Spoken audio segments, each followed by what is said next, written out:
Hello, Meatball sandwiches. hello. Yes. And welcome to Therapy of the Absurd, episode 31. Wow. 31. 31. Wow. We're not 21 anymore. That age that you reach when you stop counting. We're over 30. Yes. Yes. I stopped counting after 25. Who are you calling Hello, over Olive. 30? Who's over 30? Apologize if you hear a crazy animal in the background, faintly. I don't know what's going on. My dog is a teenager and she's rebelling, and her mother, my wife, is having issues with her as we speak, and the dog talks back all the time. Yes. Join the club. It's hard to ground them. It is. I literally am having this problem right now. And I'm so tempted to change Maverick's name to Little Shit instead. Oh, that's one of our nicknames. We also have Furry he's- Fucker, Little Shit, Punk. You name it. I probably have called the dog. God damn it! Why now? Yeah. I swear, I love you, but why are you here? I know straight away he's done something bad if I walk in through that door and he's not there to greet me. Because he greets me every single time I get home. And if he's not at the door, I know he's under the bed because he did something. And I am such a horrible potential parent because he has a kennel. I know I'm supposed to put him in said kennel and leave him there. And I just what about the space? Doesn't he want to play with his toys? And then that's when I come back home to damage. Lots of damage. I think I'm going to lose my apartment complex deposit because of this little bitch. You didn't get him any sheep to shepherd. He's an Australian shepherd. You know what? Just two sheep. Craziest thing he does is, okay, so every time I go to the store, I buy him a toy, okay? Even if I'm at a baby store, I just buy him a toy. And so he has an entire box full of toys, and he plays with every single one. But sometimes he can't pick which toy to play with, so he'll have a toy in his mouth, and then he'll have a toy he'll paw around to play at the same time. It's the weirdest thing ever. I've never seen a dog do that. Yeah, they're saying that you don't want to give them too many toys right away, so that way they can learn to miss the other toy. So when they misbehave, you could take away the toy maybe they're not playing with, give them another. It's crazy. There's so much. I watch so many videos and read so much stuff online, as to things you can do for the dog or you're supposed to do. Oh. When I take away my cat's toys, she just runs out to the backyard and kills another one and brings it. Ah, okay. Oh, she plays with her offerings. That's or sacrifices. She's a cat. Cats just kill. That's what they do. Here's a You bird let them head. outside. That's why they have a problem, in places like New Zealand, where they have less birds ever since they brought their cats over. It's no. I'm sorry. You know what? I think having a cat would have made my life so much easier. And I'm allergic, which sucks. But also sucks when I'm on a dating app and I'm trying to filter out through the guys that I might swipe right on. But if I see them hold a cat, I would have to swipe left because I'm allergic. But I know at some point in time I'm gonna run out of matches. So I know I'm gonna have to roofie myself to go on a date with a guy with a cat at some point. Ooh, or take a Benadryl, I mean. But you're roofing yourself with a Benadryl. What do you think happens? You get drowsy. See, this is funny because I was allergic to cats, but then I wanted to date a woman that had cats, and so I'm not allergic to cats anymore, and that's what dudes do about it. Wow. It's really weird. I know. Are you sure you were allergic? No, I was when I used to sleep over at my wife's house. I used to be dying.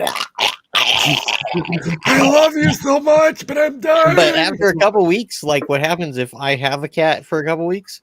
I'm no longer allergic to that cat, and so but I'm no longer allergic to cats at all. Every time we've gotten a cat, ever since I've been over 25, my body's no, we're not going through this again. So you just You get. want to know when the I was worst thing younger. I've done? You get fur balls in. So I was in a relationship. This is a long time ago, but I was in a relationship with this guy, and we were doing the long distance thing. So I was here in Cali, and he was out in Virginia, and we got into this massive fight, and I was over there. I was staying in Virginia, and we broke up. So I broke up with him. I broke up with him, and so I had to go to my brother's house, and my brother's wife has a cat, and I kid you not, I was dying over my allergies that I text my ex, and I'm like, I'm so sorry, take me back, please, please, please. The desperation just because I couldn't stand my allergies anymore. How are you doing, Dana? I'm not a pet person. That's what I'm not. So these are all troubles and woes that I know very little about. Nothing, in fact. I don't, and my son's father, I remember, was allergic to cats. But I don't think my son is allergic to cats. One of my besties has a cat. Hey there, Ed Namrock. But yeah, I'm fantastic. Long day, a super long day. I'm excited about our guest, and I did get to hear Mark Norman's comedy today. So that was like, I love hearing. I love hearing. I love kind of the world that we're in, just because we get to hear all of these voices that are coming up. So there's all kind of great, just all of us, us included, just so many newcomers, but then hearing someone that I'm not familiar with that other people like. And so that was interesting and fun, and all that. You hear that voice, and then you see that face, and you're like, those don't match. Well, I actually, I have to admit, in that way, there was nothing distinguishing about him. I didn't find him, I didn't find those out of alignment. Like he did not sound how he looked to me. Like, do you know what I'm saying? Like, he didn't, there wasn't anything there. I just was listening to him because he had a lot of actually great, he worked on, because I've noticed this, it's not a bad thing, but sometimes comedians, definitely comedians who are more established and certainly are, commanding, headliner billing. Sometimes when they do 2 Zoom shows, you find 2 things. And you find that either they do a set where like they do a kind of more of an off the cuff set, or they use it kind of as a workout, and that's much respect, because it's obviously they're not getting paid in any of these situations, not this kind of pay and not whatever their rate is. So we could tell that he was literally working on, a bunch of new stuff, but it was all of it was very good. And even, and I just enjoyed a lot of his kind of just I wouldn't say one-liners, but just just basic joke structured jokes, because I'm totally right now I'm having a love affair with joke structure. So just hearing people knock knock, who's there, just do it. But knock knock. I'm just saying, just as an example, but just the topic, topic, attitude, POV, but punch, whatever, but just hearing it. And I just love to hear comedian, someone like him who I've never heard before. So I'll try to check him out. Just good stuff. The ways, how do you say, I think sometimes, and I don't know, you guys find this, you're working so hard for this punchline, and it's actually something that's right there, as opposed to how hard we're working to develop something that, and it's not even that we're developing something inauthentic, or even the cardinal rule of not chasing the funny, but it just seems like sometimes we're working so hard, and there are things that are just right there. And so I loved how a lot of his comedy was just the stuff that you kind of overlook, but it's even closer, and it's even funnier because we connect with it, because it is so much closer than we think. So I enjoyed it. I hope that you guys understood. Oh yeah. Sorry to hear that, right. Olive. Sorry to hear that, Olive. Sorry. Somebody was just putting, I'm okay. I had a doctor's office gaslight me about an appointment I had scheduled today, even though I told them 6 times I had the confirmation email. Was that for your vaccine or something You else? reply to it right there. This one. That happened to me with my dog's vet. I was so pissed, and the first thing I did was the most whitest thing ever. I went straight to Yelp and left a nasty ass review. Right. I've had enough. I'm taking it to the internet. I'm so sick of this. I was having a rather weird thought today. Uh-oh. Yeah, so white guys invented the beret, but we don't look good in it. When I see someone that, when I see a white guy in a beret, I'm kind of like, oh no, where's his train collection? About the hat? Yeah. Okay. You ever notice that? Like in the 90s, Bruce Willis wore a beret for a little bit, but now he doesn't because he figured it out. What movie was it? What was this? What? You ever seen a white guy in a beret? It's unsettling. Like you're in public, you see a white guy wearing a beret, you're just like, what's going on? In France, called yeah. What's going on here? I didn't realize that was a beret. Beret, I think like French girl, like the little hat where she looks all, she's like well, with a even the cigarette in green her hand. berets, like I guess if like you're a green beret, it looks like it fits or something. But like, I don't know. Whenever I run into it in the wild, I'm like, this isn't right. Crazy ass white people. I'm not gonna follow him around that corner. I don't know if anyone else has had this feeling. Anybody else have had this feeling about a white guy in a beret? It's just of course weird. not, because we could care who less invented it. Of course we've never had that feeling. Like it doesn't like that's because that's like I think You're stuck on who invented it. I'm just saying like we can't pull it off. That's all I'm saying. Like what I'm saying, and so what I'm saying to your point is I've never correlated any of that. That's what I'm saying. I've never even thought that deep. That sounds like you're full of because I would imagine, sounds like hat hate. Yeah, like men invented pants, but who do we know who looks better in pants? Who can pull off pants better? Have we thought about it? Women? Oh, women? Dude, I look great in flare pants. I look great in flare pants. Assuming that Scottish invented the kilt, which is pretty much a skirt, a plaid skirt at that, like I don't know. So I think it's interesting, but berets are great. Never paid attention to a white guy in a beret. Certainly never thought about the gap between whether they look good in it or not. Do you know what else the Scottish didn't invent? Underwear. What? Underwear. Yeah. Kilt's bad. Wait a minute. I just got flowers. I gotta say, hey, Lisa Evanson. Oh my God. Like, hey, Lisa. Yeah. And oh my gosh. And Lisa, you spelled my name right with 2 N's. Okay, sorry guys, I just had a moment. Like I love a social media world where I'm meeting people who do not have a preconceived notion about how to spell my name other than me and the 2 N's. Like you grow up and people assume it has one, regardless of pronunciation. You go to college with people, you even pledge a sorority with them, and then forever they spell your name wrong just because of this thing. But in the social media world, so many people spell my name right because their introduction to this face and 2 N's is that, and they do not negotiate how Dana is spelled with some past information. So that was a moment for me. Anyway. By the way, Dana, I have a bone. Wait, Olive agrees. Oh, wait, hold on. There's a bone. Let's get it. Yeah, I am addicted to Clubhouse now because of you. Okay. Wait, what? I hate it. So, if for our viewers, Dana introduced us to Clubhouse like last week or something, and she even gave us a full step-by-step tutorial showing us on how to use this app. Okay. Ever since then, that's all I do. Morning, day, night. I wake up. Let me check what's going on in Clubhouse. I'm at work. Let me check what's going on in Clubhouse. I'm in bed. Let me check what's going on in Clubhouse. It's all your faults, okay?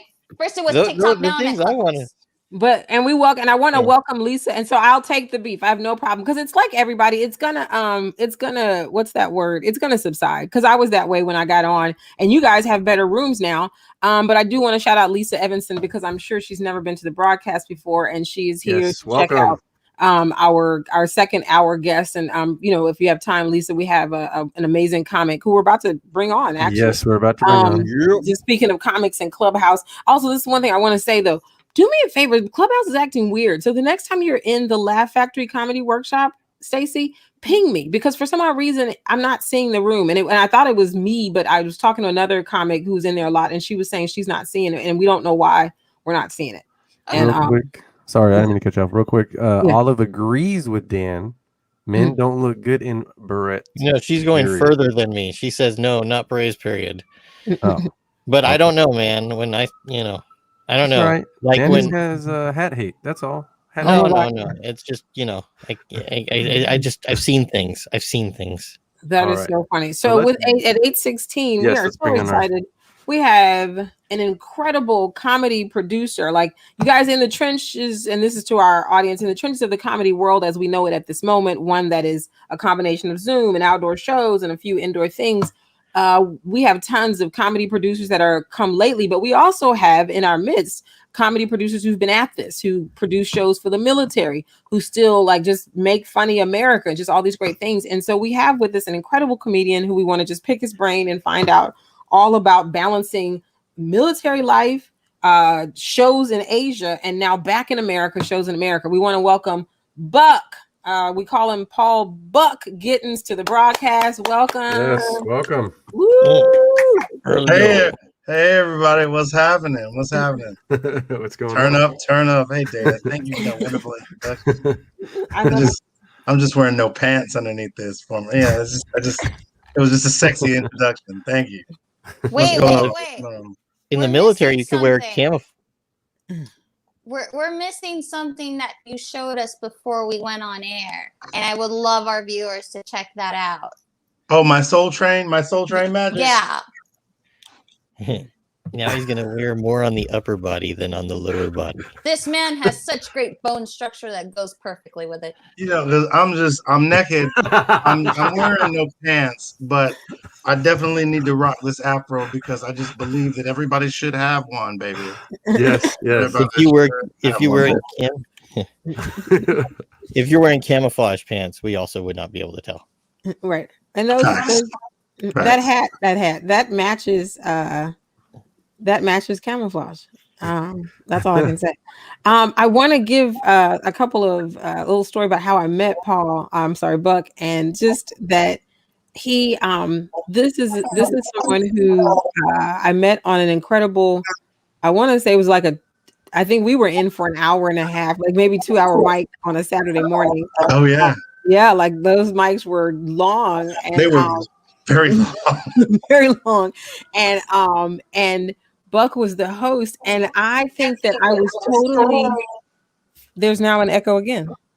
I'm gonna have to get these headphones out there. I was totally friendship smitten by his just how like comfortable and smooth he was. And I think that was one of my first times around a comic or comedians that I didn't really know. And it was like my first time trying to see if we can do it this way. I don't know if this is better. I got to roast somebody that didn't, and my roast wasn't bad. And I felt safe enough. Like, what I love about Paul is his ability to create a safe and funny environment. Like total. Thank you. Like, I know he was, I think I remember being accused of probably being dangerously supportive of everyone. I remember, I just remember Paul, like, she's so nice. Like, oh my gosh. But I got to roast him because I remember thinking, what are you supposed to be, TD Jakes? And do you remember? Yeah, I do. I'm saying that was kind of my first time roasting somebody that I didn't really know, but in this environment that had been created, it was a safe space. And I credit a lot of that just to Paul, the host, but to Paul. And so he's that kind of guy.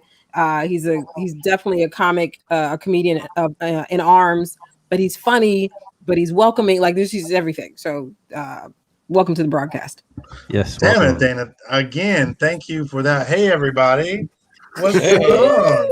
So go ahead and demonstrate all that. I mean, Mr. Crazy Hands. Like, I don't even know how to. I wouldn't even know where to begin with being. Yeah, Mr. Everybody gets panties. Buy cars here. Buy cars here. Exactly. I don't even know where to begin. With that. But Dana, thank you so much. I just in having to starting in radio before I joined the military and stopping, and then, started doing comedy again and then stopping. I'm a storyteller, not a punchline comic. So there's so many, you just figure out, like, during this journey, yet it be 1 year, 10 years, 18 years, whatever, your success comes from who you share your knowledge with, which is, something that I also learned from being in the military as well. My success doesn't just hinge on me, but it's also who do you bring up, who do you carry with you. So not really carry you with you, because once you feed somebody a little bit, then they figure it out. You teach a man to fish, how to fish, and he fishes for a lifetime. You help organize a joke or two, and then hopefully it becomes funny later, depending on how many times you've told it or whatever. But just having a safe space to do that is very, very important for comedians, because sometimes, COVID, Dana, and you hit this on the head, guys, COVID was a beautiful space for novice comedians to be in rooms virtually with people that are making millions of dollars in this industry. You know what I mean? So it was, and for those comics to go, hey man, or hey sis,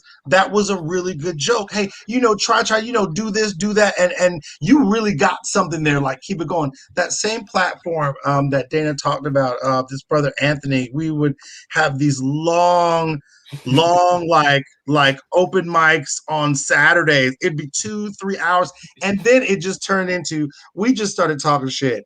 And I just think that we end up just kind of being and listening to each other's sets, and we'd have a critique moment right after, 2 minutes for critique, which was really beautiful, because you could really say, hey, don't give up on that joke. There is something there. Try this, try that, and tell that joke 10,000 times. A lot of times when you see or you meet newer comics or whatever, they're like, I've told that joke 40 times. It's old. We all know a joke isn't old until you have told it 10,000 times and you have died with it. You have killed with it. You have today wasn't the best day with it, but you can always put something else in the temple. What's up, Dan? Oh, can I just clarify for our audience? He doesn't mean find one person and tell them that joke 10,000 times. You got to tell different people. Just okay. Right. Continue. Yeah. Right. You got to spread that. You got to spread that joke around. If you keep telling Willie from the gas station, that's drinking outside the joke. I mean, it depends on how drunk he is, if he's gonna like the joke or whatever later. But so, you catch him at 12, he's like, "Fuck it, that joke's wonderful." You catch him at 5 when he starts sobering up. Not so much. Willie saying wonderful is a good touch. But you're so right. Yeah, it's rough. I can't believe, I think I'm already approaching, I don't know if it's 4 or 5 years, I still don't know, of doing stand-up, and the feedback was rare going to open mics, and the whole thing about going to open mics has never been easy. So this is what happens, well, here in LA. So I'm going to go based off what happens here in LA. Right. The process is, there was this website called the Comedy Bureau. You see all the available open mics accessible to you. Remember, you also, in order for you to be able to do the mic, you got to either spend money. Well, you're going to have to spend money regardless. You're going to either buy a drink to get a ticket to be able to raffle in to be in this mic. Because remember, you might not go up, but you still had to buy that drink. Or you pay $5 and you do the mic. Feedback was very rare between these mics. The only feedback you got were those laughs. And honestly, the most difficult audience to make laugh are stand-up comics. Why? Because a lot of us have become desensitized to all of this. And that's the thing right there. Like that piece right there. Like sometimes when there's a show, I had to learn this myself. Hey, if this is an open mic and people go stand your ass in the back. If you don't want to hear it, don't sit up there with the right. That's not good for anybody. That does not. And I lived in California for a little while as well before I went to Asia. And every third, Total Recall chick with a third titty is trying to be a comic in California. So for when you really want to put in some time and actually, you go down there and it's like, okay, it's like, dude, you're a waiter. Like, stop it. There's probably like out of you're standing outside of Flappers or whatever, and 200 people waiting for a raffle, and you done brought your whole family because it was a bringer show. You know what I'm saying? You done brought 45 people, and you still might not get on. And then you look in the audience, and then there's 87 comics in there scowling at you. And it's like, that is not a culture. That is not a conducive situation for any new comic or any old comic or anybody. Right. It is ridiculous. And comics are the hardest, because we're narcissistic, and a little crazy. Like, I'm still in therapy, so I get it. So, but go ahead and finish what you were saying, Stacey. No, it's interesting. Another good topic to bring about is being a woman in an open mic area. You're likely to be one of very few women in the entire room, and you're just full of men. So then that becomes another problem. It just, you get a lot of unwanted attention too. So it's tough. It's definitely tough. You honestly, you pay for this hobby, but it pays off in the laughter, in the rooms you kill, the shows that you do. But yeah, it's so crazy though. But now that I'm like with the whole Clubhouse thing, thanks to Dana, I'm addicted. I'm addicted to. right. And Well, Thanks to Dana. you're getting something that you would not get. Remember, back then, you would go to these locations, you would waste gas, you would pay money to go do Absolutely. these open mics and possibly not get up. And you Right. Yep. very, You guys, very that part- unlikely to get feedback. That part, I'm And- sorry, that part is like so unimaginable. I guess because I'm just so late to the game, and even when I even made a couple of stabs at it many moons ago, I didn't have a car, and the couple of mics I went to, somebody had driven me, and I just was going up because I just thought like this can't be bad, because I did poetry at open mics in DC. So I, but again, I didn't stay. And so, but this go around, I count myself extremely lucky. When you guys, I do have a question for Paul, because I want to know from those experiences, how did you get to be the guy in the military planning shows? Like I always hear about. Yeah, I'll tell you about it. So the military, they have a whole bunch of support systems for sailors, soldiers, devil dogs, you know what I mean, airmen, for it's called USO and more MWR, morale, welfare, and recreation. And a lot of these services are designed to help decompress a service member. So what happened was I was watching I was in Asia, and I was watching they brought some guys out from the States, and they paid them a ridiculous amount of money. And I've never heard of something, and I'm not knocking by saying this. I've never heard of these comments. I was like, who are these guys? Like, this is crazy. And I sat there and I was like, I could do this better because I have a little bit of experience. I can do this better. And I was hee-hawing and joking and laughing with the director of USO and MWR. And they were like, oh, well, you can do this better. And I was like, yeah, I think we could do something different. I said, first, number one, we can start with, bookers and producers always look for that comic coming from out of town or that bigger name. I was like, well, let's start with some local talent. Let's see who's got some local talent, and let's fill that up on our week in, week out mics. You know what I mean? Let's put the local guys in that. And, if it creates a buzz, the difference with MWR, the beauty of that, and I was one of the first people to have a comedy show on a U.S. aircraft carrier, which is kind of cool. I mean, I don't get a Wikipedia page for it or anything. That's What I mean? dope. That's dope. It is Right, very, right. very cool. I hosted one of the first comedy shows on a U.S. carrier and a drag show. I was the host of the first drag show, first Pride celebration on a U.S. carrier, which was really, really crazy. They were like, hey, can you host this thing? I'm like, what are you doing? It's Pride Month. I was like, what? The queens are here. Oh my God, crazy. Just Land here. Yeah. Everybody duck. I'm good for, a schladap and a drag queen drop and flips and shit. Like, I love it all. Love it all. So a big proponent of just, if it's silly and people are having a good time, like, I want to be there, or be a part of it. So anyway, but back to the point. So we started having these shows off base and on base, and at first it didn't have a lot of momentum. It took actually like a couple of years, and then we became the number one MWR show in Yokosuka in Japan. And we thanked, it wasn't just me.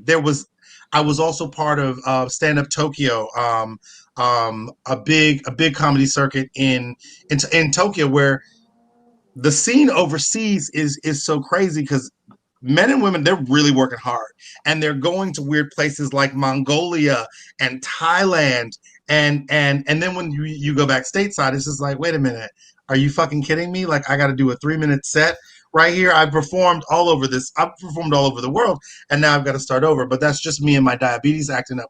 We'll talk about that later. Damn diabetes. So then it just blossomed into that. So then we started bringing a lot of local talent, and then with partnerships that I made with Stand Up Tokyo and other comedy houses like stateside when I performed in the Central Valley and stuff like that. Hey, if you were coming over, I'm like, hey, I could put you up for a night, pay you a little money, and I can feed you. You know what I mean? And then, but if you're here for 3 days, my buddy has 2 venues over here. We're doing nights over here. And my other buddy, Brian Elward, he's doing shit in Thailand. Barney Rivera's doing stuff in Shanghai with AP. That's how I met them. And then I got to tour like 5 cities in China. I'm like, I'm in China telling jokes. Ni hao, bitch. Ni hao. Like, it was so it just kind of turned in. I showed up at the right place, and I think, and not to toot my own horn, but I am a firm believer of, you know what, support people around you, because you never know. You never know when that blessing is going to come back to you. And I'm a person of a great spiritual faith, and I believe, like, if we can really help each other in this business, look, somebody's going to bite a joke from somebody at some point, or steal a portion of a joke, or you change it, or you make it better, or you do whatever. At the end of the day, this becomes our therapy. This becomes our voice. This becomes our power. This becomes our something to feel at night. So this is how comics deal with the craziness and the nonsense in their life. So let's help people to do this. Let's help people write. Let's help people, have the little work. We would have workshops in the fucking park. It's 90 damn degrees outside. My diabetes is acting up, and I'm just like, all right, we're gonna tell 5 more jokes, everybody. Everybody's got 15 more minutes, and then we're gonna pack up our bags and we're gonna go inside. But that's just kind of how it started. It is like, I can do this better, and so let's put this together. You know what I mean? That's how it started. Wow. We did have somebody who had a question. I don't want to. Yeah, they did. Olive had a question. Yeah, Olive had a question. Any recommendations for cutting fat from a set? Sometimes I feel like I have a hard time conveying a complex idea without it getting a little long in the tooth. Okay, well, that's a really good question. Number one, and Dana and I have talked about this a lot too, record your material and go back and listen to it. When you go back and listen to it, you're going to hear the things that don't make sense. Do not over explain certain things, and a lot of times, even for me, I'm more of a storyteller. I want to tell you that the moon was shining and she fell down a flight of stairs. But sometimes when you listen to that, I was like, what's that got to do with the moon? And why was she shining? Like, I don't understand that. So when you record your stuff, time yourself, record it, and then you will cut the fat, because you'll hear it. It won't make sense to you. Yes. It won't make sense to you. Things that drag on, right? Then, like, right. When you hear it, you go, right. And you'll feel it. And that's which brings up something else very powerful. And I know I've not heard comedians en masse have this conversation, but there's a very spiritual aspect to this. You have to be able to trust what you hear. That, yes, right. I love the joke because I wrote it. But then when I hear the word that doesn't belong, I have to have the spiritual and intuitive discipline to say, I'm going to cut that word, because it's not serving the joke. Because there's something to Olive's question. What one would specifically say is, like, as you listen for your punch line, but listen for your punch word, because there's gonna be the word that buttons it. So don't go past that word, like, literally.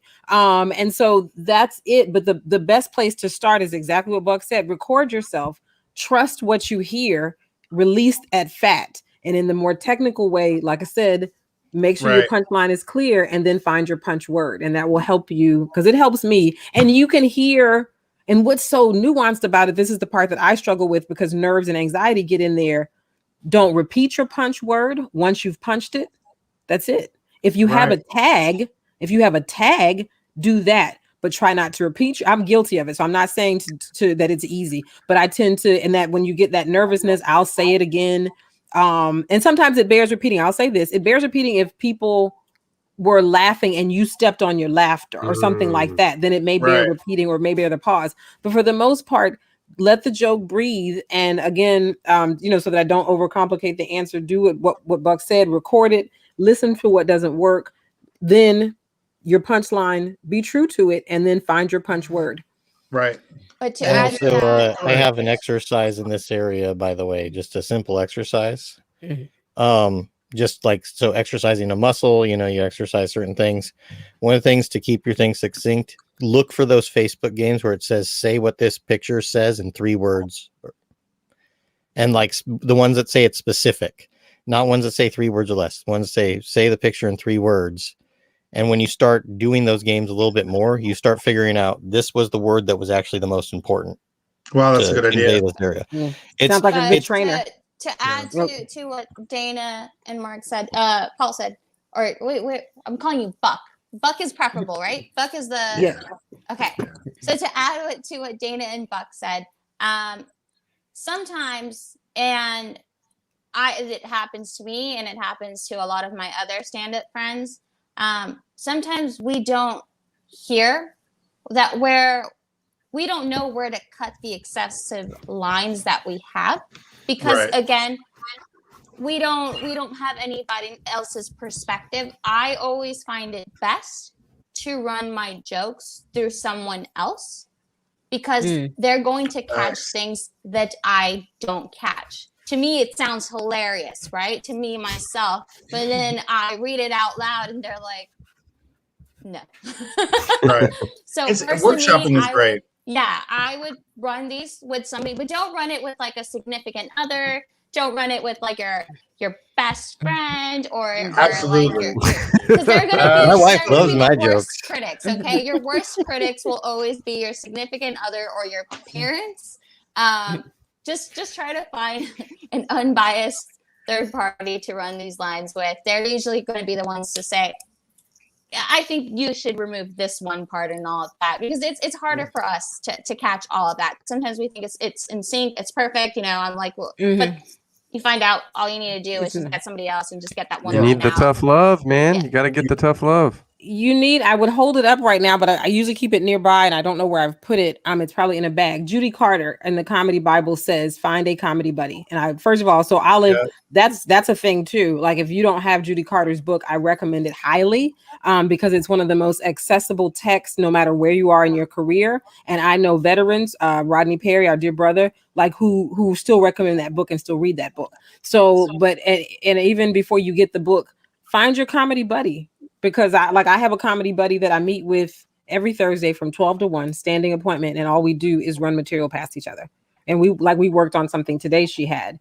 And so some of the words were uninteresting. What she was trying to say was interesting, but the words that she was using were not interesting. And we were able to find those words together. There was a joke that I told, and she was like a bit, and she actually simply added a joke to the bit. And then that one joke like got picked up by like a comedy thing to be put on social media. It was just the one joke, but it was just exciting because get a comedy buddy. It will answer. It will do what you're asking, and it's exactly what Stacey's saying. A comedy buddy serves that. I got a comedy buddy. It's Harvey. Oh Jesus! Harvey's my comedy buddy. Harvey over here. Harvey, the imaginary rabbit, invisible rabbit that no one can see. Lisa asked, do any of you have a favorite writing exercise for getting your brain to work in new creative ways and come up with jokes outside of the usual process? I'm going to let our main guy, Buck, go. You're the most experienced here. Well, not really, but I mean, we all have shared experience. I'm just maybe a little older than some of you. Yeah, looking good. 21. You're 21. I'm 21 for 30 years. More exercise. Well, okay, not necessarily a favorite exercise, but what I do is sometimes always have a pen and a piece of paper, or even my phone. Like if in the military, there is so much nonsense. Like it's literally so much chaos and so many things are funny. Sometimes I have to stop and even go to my notes and I'll just hit on memo or something. Hey, remember to talk about this, trying to keep it just kind of fresh in your mind so you don't forget it, or you'll scratch your head and just go, what was that I was thinking about or talking about myself the other day? You know what I mean? So I take the opportunity to just be like, hey, let's double back on this. So-and-so fell and shit themselves. We're going to talk about that tomorrow while getting the COVID shot under a rainbow. You know what I mean? And not maybe not in that order, but you just have like just that's what I would do. That's what I do. I'm always trying to like record something or jot it down to keep my mind fluid in comedy. And who asked that, if they don't mind me asking? Like, who is that? That was Lisa. It was Lisa.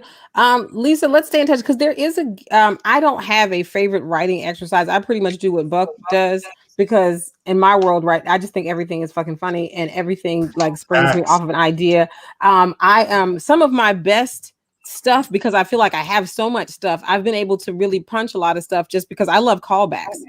And I love callbacks, and they have really, really developed. I would think if I could name a favorite writing exercise, and this is a very new one, is roasting, like, because it's just something that, like, just, and here's the thing, and you said writing, so you're probably meaning actual pen to paper or something typed in, but if you just roasting, like, how many ways to, back to even, I guess, Dan's thing, like the 3 words that describe this thing. And if you take it a step further, roasting, or as my comedy buddy put it today, or toasting. Because sometimes I'm in Clubhouse and the roasting can get kind of vicious, but we're here to have thick skin. We're here to not take it personally. But if you're trying to take the baby steps in, I respect it, because we're all going to someplace awesome. So whether you are able to go hard in the paint and just hit the roast with the ground running, or whether you have to start off toasting, which means, finding something funny about somebody, but that it wouldn't offend them, because that's just who you are. I was in a closing outer room yesterday for a completely different activity,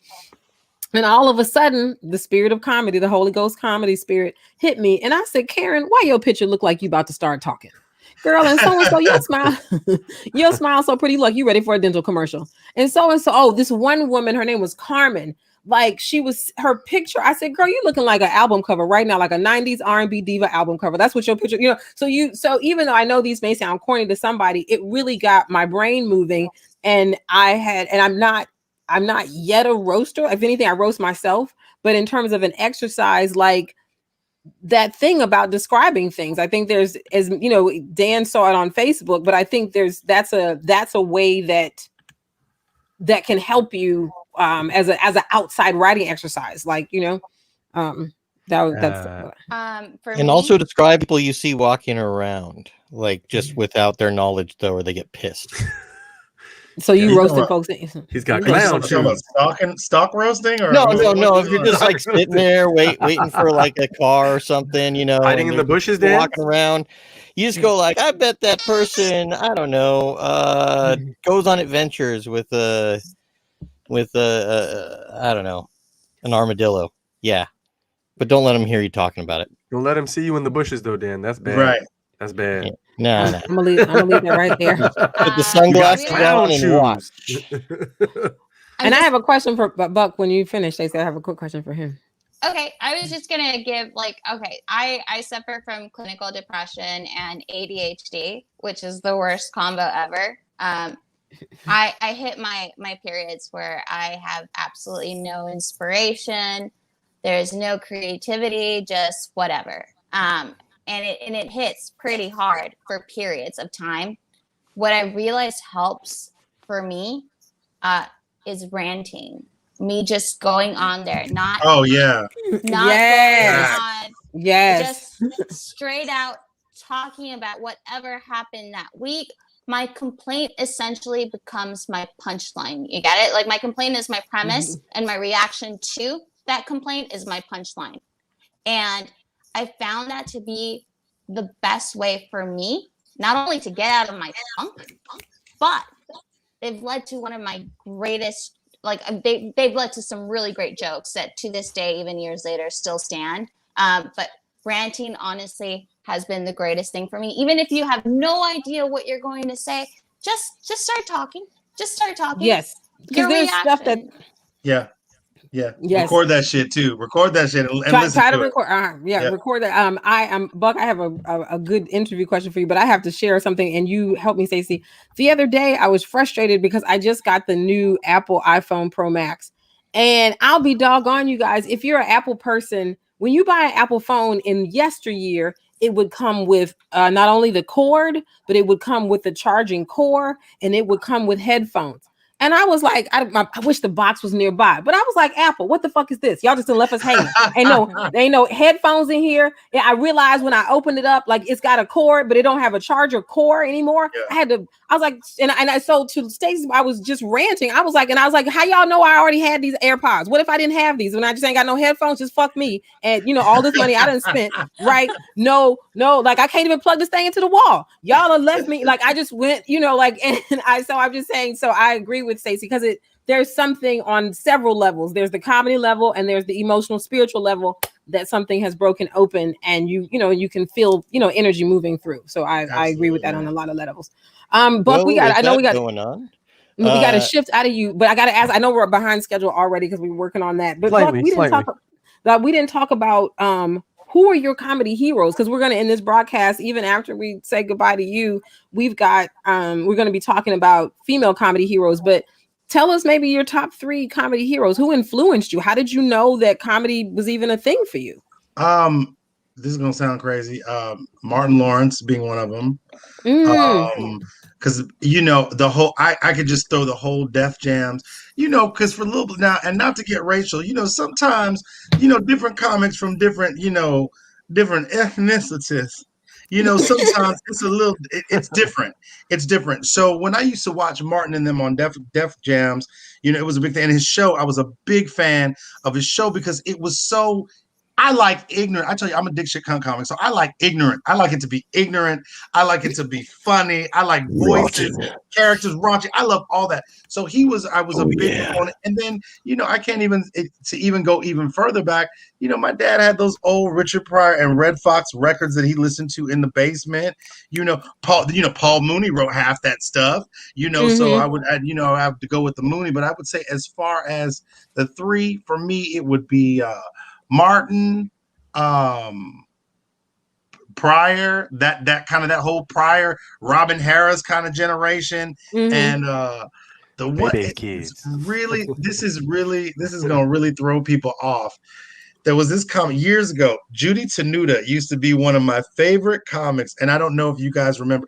Judy had she had one of those like, not xylophones, like those what are those things called? Accordion. She had an accordion, and she was raunchy, and she was just ridiculous.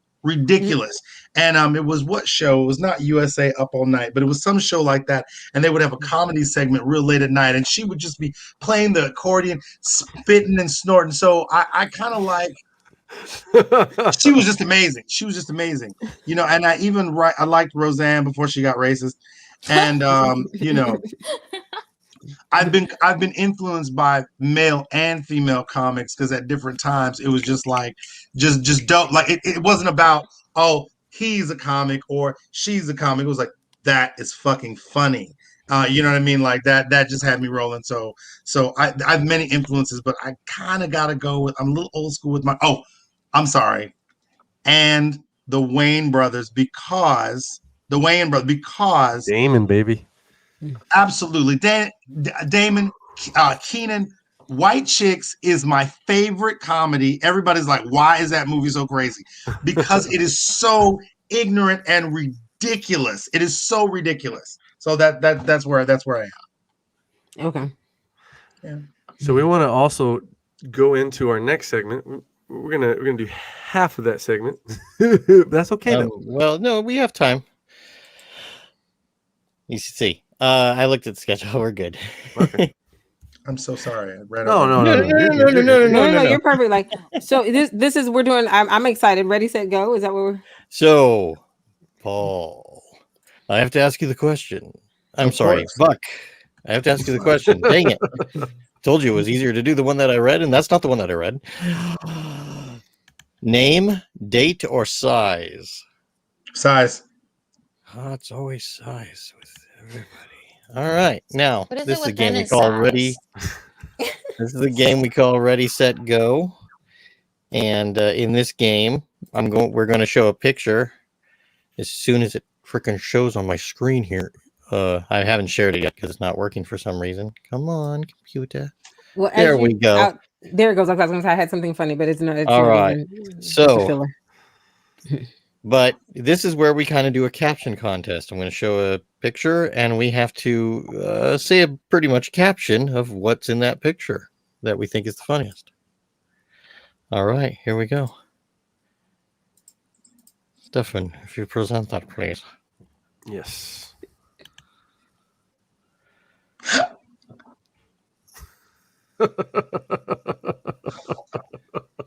So I guess I'll go first to open this.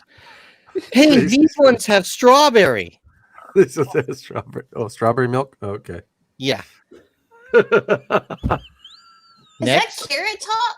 It looks That's like what that was gonna say. You read, so me and Stacey, you were on. I was like, so that carrot top with a stuck his finger in a socket. That's the first thing I thought. I know it's Oh, not. you didn't have to typically- zoom in. Yeah, because Yeah, you yeah, know, zoom in now. yeah, I knew it wasn't carrot Yeah. top because he's got these serious features. But the first thing I thought was, well, as far as a caption, carrot top, like carrot top. I don't know, just gets his titties licked. I have I have nothing else. Nothing else. I don't I think have I would nothing ever else. hear. I never thought I would hear those words from Dana. Carrot top gets his titties licked. Yes. McDonald's has a new recipe for fries. I don't fucking know. Like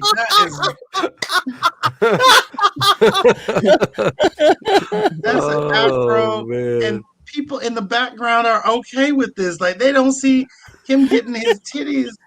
Was he bitten by a snake in 2 places, or stung by? They were sucking out the poison. And what's that weird thing over his stomach? No, his name, right? I agree. I agree. Like I was like, "What's with the scar?" And I agree with you, Olive. Olive says, "Are we sure this isn't a crime?" Yeah, I believe it is a crime against humanity. Thank you, Olive. I think so. Yes, Olive. Dan, you gonna have me fucking going to jail for Ronald McDonald. I think the real crime is he's not going to be able to share. He's not going to have enough for the people in the back. Come on. You don't have enough for everybody else. Put it away. Ronald Facts. McDonald gone wild. Yeah. Right. Yeah. He's so into this, he's risking that major sunburn.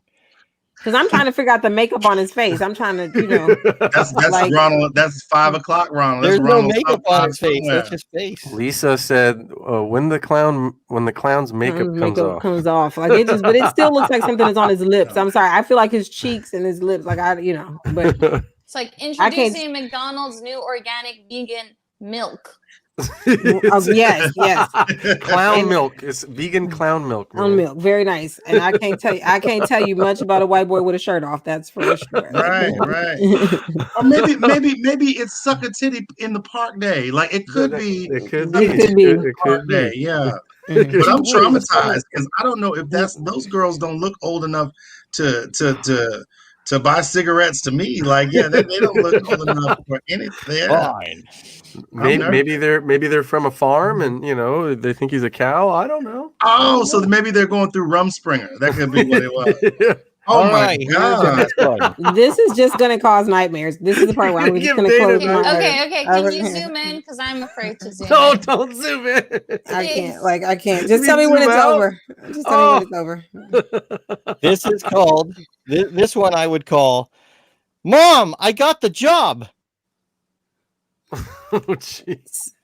What the And what hell job is would that a be? gas Well, who's pump? Like gonna that's hire a him? person. He's got a bunch of. My eyes are staying closed, but like that's like a bunch of like nose ring type of. So the noses are stuffed. There's the thing in his mouth. Like it's all like I feel like it makes me want to. It's a lot of gauges. Those are called gauges. Yeah, it I is, think it that's, is. that's very judgy. If we have to all use aftermarket parts to get where we want to go, then we got to use those aftermarket parts. That's exactly what it looks like. I think this is Yeah. just called "fuck you, Dad." Yeah, I think he's trying to really give it to his parents. Yeah. I think it's also called I can only eat spaghetti. Are you? I don't know, bro. think He can so. eat through I a don't straw. think That's so. I about don't think it. he can eat anything. That's This caption is called "Should Have Swallowed." Oh, That's what okay. this is Okay. called. Okay. Because I don't know, looking at a child like that every day, and I'm still not a violent person. But This I mean, is- if This just This makes me is want to disturbing. snort birth control right now. Like, absolutely. You're gonna do lines of birth control. Can you imagine if he woke you up in the middle of the night, Daddy, I need some milk, and you smothered him to death by accident? Like that's crazy. That's fucking crazy. Corner. He's got milk in his lungs. Yeah, He's got yeah. milk in his lungs. I cannot. Something obstructed his air passage. You think it was all that shit in his face? Are we done? Goodness. Are we yeah, done? can we move to the next one? It's really Yeah, I was gross. gonna say, I like the fact that Captain America's on the picture in the background, though. Oh, I know, huh? He wants to be one of the Avengers. What the fuck, man? I know your face. Okay, I can't. Really? That was- a baboon's ass. This is like Oh this man. is like plastic surgery in a Bronx apartment gone wrong. Yeah. Hey, baby. or this is the Monday after the Fire Island weekend. You know what I mean? You know? I feel like this is the before picture for hemorrhoids. You're gonna give Dana nightmares. Dana's gonna have nightmares. I'm so over this. I'm Hey, you know, That should be that poor baboon. you That poor baboon was just like, "Are you sure you're not going to post this on social media?" That's what the baboon is saying. Are you sure you're not? That's the caption. Are you sure you're not going to post this on social media? What Like, I don't wanna take it if know- you're going to post it. So Don't post what's it on social interesting media. about this is that this is how they attract a mate. So they would probably be doing this on purpose. Like Instagram, look at that. Selfie. Look at it. because she does look very proud of her rear end. Like you know, this is really giving me like, come taste this. You know what I'm saying? You got hot sauce because I got a whole bunch of bun. Like this is come get it and smell it. Come get it. You got any honey? That's You what got it's- any yeah. honey butter with those buns? Yeah. Put some gravy on this and get it and tear it up. Oh, look at my leg. These are my biscuits, Yeah, This these is are like- my biscuits. and I'm still not looking. My eyes are closed because I can't unsee it. I'd Okay. like to unsee it, but I can't. Okay. Let's see if the next one's better. Because you know, Oh, boy. I mean, I'm not. Olive You know said what it this reminds changed me my of? mind It on reminds- climate change. No, this Oh reminds my me of like this is like Kylie Jenner lips on an ass. Absolutely. And what is the other one doing? Like licking a banana? Like what's happening in the side picture? You know, is he a lovely bouquet? Lovely bouquet. No, Did she no, just no. fart? Is that what happened? And he's like, that was a good one. Do you know what this is like? This is like when you see like a woman doing a bra and selfie, but like their kid's the one in the mirror taking it. Oh, jeez. I'm not familiar with that. Don't know He's just anything sitting about there that going, either. I don't want to be in Yeah. this picture, Mom. I'm not on your OnlyFans. Okay. Oh my. Okay. Oh my This lord! gives Okay, WAP I'm in a the words of whole new Stefan. meaning. Oh my lord! Oh my lord. Oh my. It's my favorite of mine. I think You have a that new it's one? over. What the Okay. hell is this? Oh, that's Tom Hanks. Is that a I pickle? can't zoom in. Yeah, I that's a can't giant pickle. That looks like a dick. see. Zoom in or zoom out. I didn't say that. That's a pickle. That's a pickle. That looks That's like a dick. pickle. Yeah, it's a pickle That dick. looks It's a like pickle an dick. upside down dick. It's I think Tom Hanks agrees with you, by the way. Look at his face. He's like, oh shit, I just took the dick picture. You know who like that belongs to? I Do you think remember he's that photoshopped in. picture that circulated on the internet about that guy with that massive ass wiener? Like that really bulky black guy. Oh, dude, I love the Jurassic Park one. Did you see that one? Where they do the Jurassic one where Park they're one? looking out of the Jeep and they put him like instead of the dinosaur that they're looking at, like, you know, when she like, you know, when he moves her head to look out the dinosaur, she goes, oh, and then they change and it shows that guy. It was fucking hilarious. My cousin sent me that gift so many times as a joke. Oh my. Oh This my. caption- Oh my. My. this dinner is served. And Tom is not having none of it. He's like, I'm a vegan. I don't even eat Vlasic this. Vlasic Pickles introduces pickled penises. The There girl you go. just looks like all happy and proud. She's like, and I take all of this in every night. Can you believe it? Lord. You know, Tom Hanks Oh kind of my looks like he's God. like, oh shit, they told me don't grow the beard, you're gonna meet swingers, and look what the fuck happened. Yeah. Or maybe that's the new bonus character in Castaway 2. Maybe this time he gets lost. Instead of a ball, it's a giant pickle. When he talks to the pickle. I don't know. I'm spitballing here. It's Pickle Rick. Pickle There you Rick go. I think the guy's a little too happy. She's a little really, really excited. And maybe Tom Hanks is fronting because maybe he's happy about the dick. He's not wearing pants. I think that's what's really happening. He's not wearing pants. He has a boner, he's not wearing pants because he's like, you know, Her Well, maybe facial they've already expression- shared it with him, and that's his face of afterwards. No, Oh, her facial expression is killing me because it's like, look, I can take all of this, so I can take all of you. but that's not a listen, you know, and I have an averagely Yes, large Ed. penis. That's not one of those things where you go, I want to go after that. You know what I mean? You're like, let me just step in line after old Godzilla penis over here. You know, no, that doesn't make your ego feel good at all. Pickle penis versus All Tom right, Hanks. Dana, I think we need to put something more wholesome. I know this one's more wholesome. or less provocative. It doesn't. That's right. This one's more wholesome. You say that, you're gonna If scare the this You shit is out say of that, me. but it has gone one way. Let's see. Okay, that's funny. The chickens in the air. Are they getting? Are That's those like a nuptials wedding. or is that a prom dress? I was like, is that she looks young. He looks young. She doesn't look as young, but they've got these chickens. What country, Dan? Because I know you. What country is this a custom in? Like, there's some country where they throw chickens in the air at the wedding. Where are we? His chicken has 3 legs. Alabama. Okay, yeah. That's But not a that's leg, weird. man. So I don't know that. What I do know that this is the worst gender reveal party I've ever seen. Oh Lord. Oh, Olive said white people. I love it. I love it. Olive. I think this is a tourism. I think this is a tourism ad for come to Slovenia. Like I really believe, Like, yeah, you know, that's what- yeah, because Somewhere in Europe. somewhere in Europe, you know, Western Europe, you know what I mean, where you know you're getting a chicken like they got married and they didn't get like glasses or stem where they got a chicken because they had no food.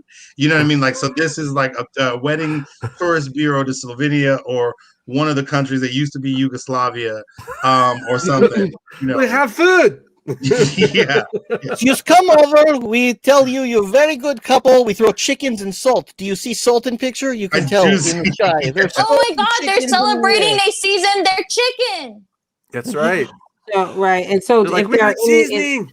and if there are any Slovenians listening, we did not. We are, we are not. Oh my here. God. Oh my God. This is live. I'm so sorry. I did not mean to offend any Slovenians or Western European people by saying this. I do apologize.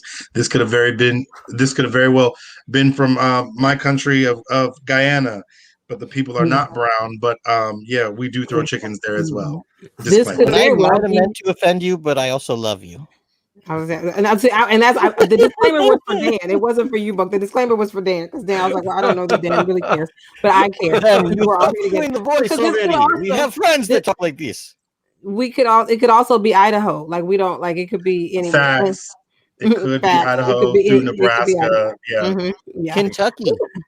So they heard that they don't Kentucky season Fried their Chicken. food enough, and so now white people are throwing their food. Is that what's going on? No, Mhm. the thing is that this bride and groom's Like- name was like what's Sam going on? and Ella. Which sounds their like names Idaho. were Sam and Ella. Yeah. Sure, her name Sam ain't and Ham, Ella. and his name is Bacon. Like, what's going on? Sam sounds and like Ella Idaho. Stephan. Sam and Yeah. Ella. And are From they where? brother and sister? Because they look Where are a little related. Maybe. Oh. maybe Well, he this doesn't is have a neck. Maybe Wait, this is a did you picture notice? of Case. What? He doesn't have a neck. He does not have a neck. Look at him. No neck. Oh, it's like a kid Frankenstein. Is that what's going on? That He's was, like I just this. kind of The brain. No, he I think this is a picture of Casey Anthony's wedding because the state of Florida won't let her have more children.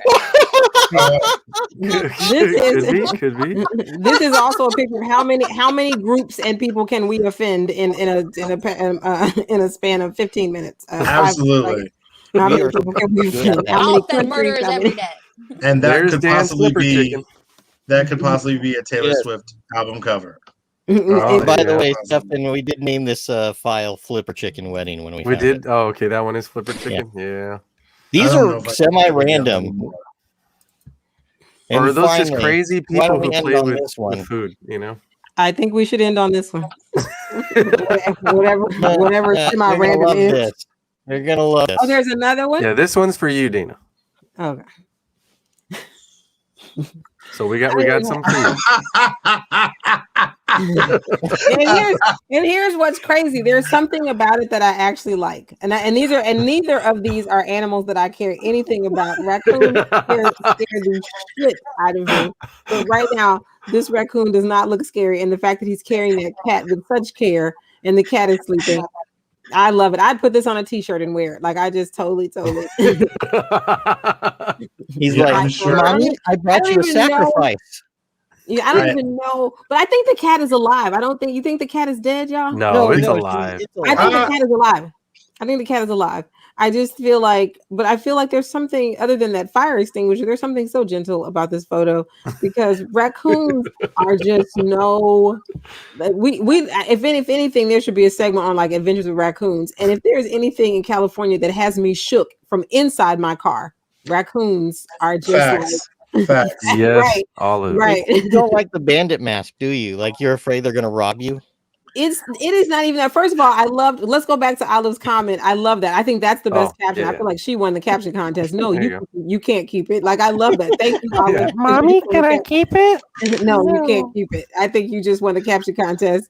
But no, like I think their eyes are very penetrating, regardless of the mask. Like if you've ever, y'all, I was driving Postmates one night trying to deliver some damn ice cream, and I was coming down a street in Santa Monica, and they were like under a car, and I saw them because they don't travel alone. And I saw them, and it was all like I stopped because I figured they wanted to cross, and they were like, "No, bitch, you go." Like literally, they look like they have an attitude and like whatever. And I get shook. And I've had several sightings as a Lyft driver of raccoons or whatever. And then in my neighborhood, like they hiss, they fight. They fight. Oh yeah. You don't fuck with. Dana, you sound like you got a little PT. You sound like you got a little coon PTSD up there. I do have a little coon PTSD. You better say that. And here's the thing, that word coon, such a mess, right? It's such absolutely a mess. Yeah. But here's the thing, I really want to write. My dream is to write an animated thing, and it was literally this. It was inspired a few years ago, and it was just called Coons in the City. But I was like, I'll never live it down because I think that shit is. I think it's so funny, but I just know. Dana, coon is my favorite racial slur. Nobody else can say it, but coon is my favorite racial slur. And if you were gonna write Coon in the City, I would definitely submit and I've got a bunch of coon faces. I've got a couple of coon costumes here. Like, are we doing it like a Sex in the City type of? I don't know. It wasn't even. I just thought because it's a slur and I hate it. Like it's an idea that has died in committee about 50 times because nothing sounds as funny and nothing sounds as offensive. And so I don't know. We have to right. So and Stacey, you were on there that night. We had that conversation on Clubhouse. So I'm saying it on here because even though we're not in this goes out to the public, I think people can clearly hear that I'm not making a racial slur with the statement. But that's just how uncomfortable I am with that word that way. Because LA has so many, and again, like the fucking coyotes, like wildlife in this, and here I am cussing, but wildlife in this motherfucker is something else. Like how is one of the most urban cities in America got the most wildlife like in the city? Because they like to party too. Yeah, they do like to party. Hey, Stefan, show Craft Crew dudes Guardians of the Galaxy comment there. Let's start with Rocket. That shit should be called. It's dirty, but it's good. Rocket's finally getting some. I love it. Thank you, Craft Crew dude. Thank you, sir. I think it's a tie between you and Olive. I think I had the best. Like on each end of the spectrum, you've got the rated R caption, and you've got the incredibly funny, like just super funny caption.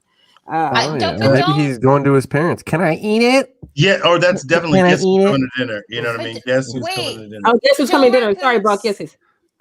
But don't raccoons eat trash? Like, I feel like this is just basically an example of going on Tinder where you find trash eating pussy. I don't think raccoons eat trash though. Like I don't. I looked up. I always find them in the trash cans. I think they're okay. Let's just look it up. Stop letting your door stay open. Let's find out what raccoons eat. Just because I think because here's the thing. I mean, let's see. What do they eat? I think they'll just eat anything accessible. But you said Stacey, you said the raccoon was eating some trash coochie. Is that what you said? That's what you said. Trash coochie. Sounds like a song. Trash and coochie. Trash, coochie. Yeah, that's crazy. So raccoons are omnivores. So raccoons are omnivores, and they also seem to be not pescatarian, but they eat they eat fruits, berries, nuts, fish, frogs, mussels, crayfish, insects, turtles. mice, rabbits, muskrats, and bird eggs. There's a so cats YouTube- aren't on that list. This one's safe. We're good. There's a YouTube guy that I watch, and he lives in the forest, and these raccoons come to his porch, and they come because he feeds them 3 or 4 pounds of hot dogs, 2 pounds of grapes, and he's got some other, I don't know if it's cookies or some baked thing, and he feeds them all this. And there was a day he got sick and wasn't able to feed him, and it looked like Night of the Living Dead. They were trying to get in his house. That is crazy. Wait, Wow, that's that's Dan said that raccoons don't eat cats, right? So that's No, why they the don't. That's pussy's not on the. sad because the raccoon doesn't eat pussy. That explains why he can't get a date, That's right? a juvenile cat, Stacy. What the hell? That is a juvenile Stacy. cat. That is a But kitten. What the hell? But that cat looks very like induced, like the She's raccoon gave it disappointed. the raccoon gave it some spiked nuts or something, because the cat looks like she's was coerced into coming over to the house. LA residents with.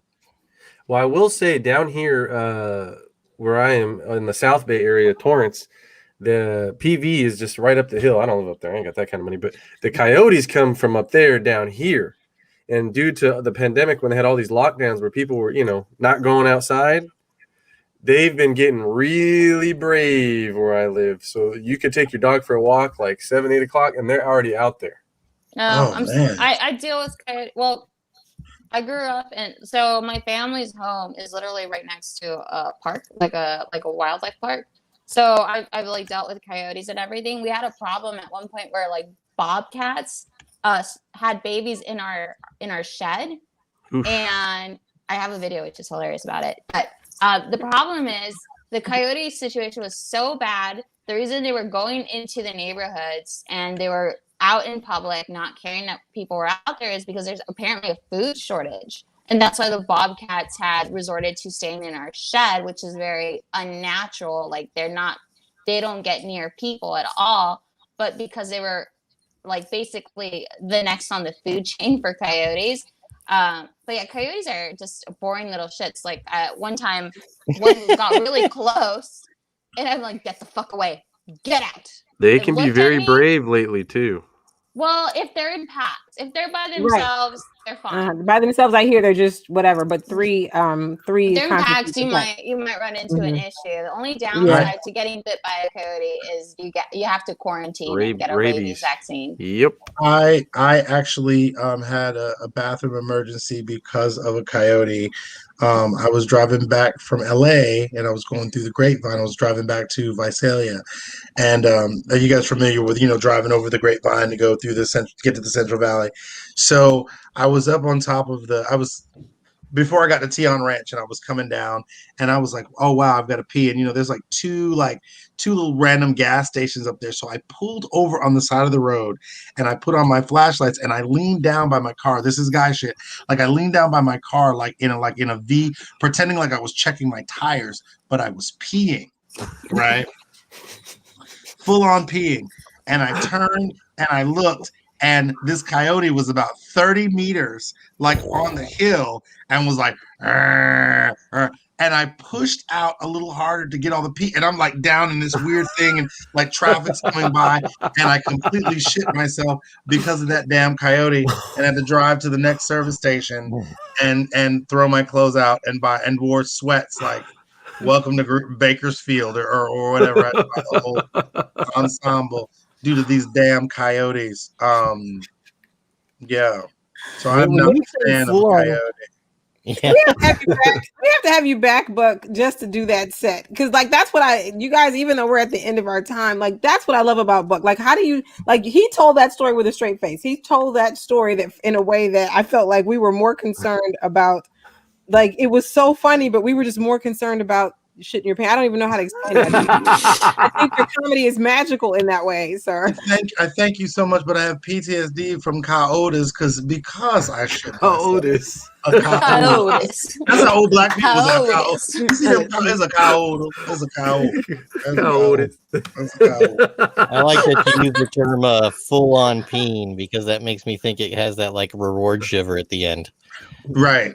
Yeah. Oh, you know what? This has been wonderful, and I would like to see you again, but my ass is about to turn into an old coyote and and go and go to bed because I got to be at work in 6 hours. It is But perfect. I mean, where can but people see you other than on Instagram, Buck? Do you have any well, shows or I anything? do have some shows. You can go to my Insta, and it'll provide stuff for my YouTube. I've got a whole YouTube channel that's connected to my Instagram and my Facebook. I'm Paul Buck Gittens on Facebook as well. Other things are coming with my website. I've been dilly-dallying that for the last couple of years, so there's more to come. So you can find me on YouTube, you can find me on Insta, you can find me on Facebook, and I've got a lot of shows coming up that we're supporting a lot of people in the community. My brand is Funny Fridays, and Bad Girls of Comedy. So look forward to that, and I post everything on Insta and Facebook. Right. Paul Buck. Thank you. Thank you for being with us, sir. Thank you guys so much for having me. Yes. So I would say good night, but how do I do that? Do I just I'll take you out. Yeah, there's gonna be a slide. Thank you, Buck. There's gonna be a start slide. waving. And he's Thank gonna you, sir. magically. We're You're gonna secretly disappear. going to leave him on just to see him sleep. Thank you.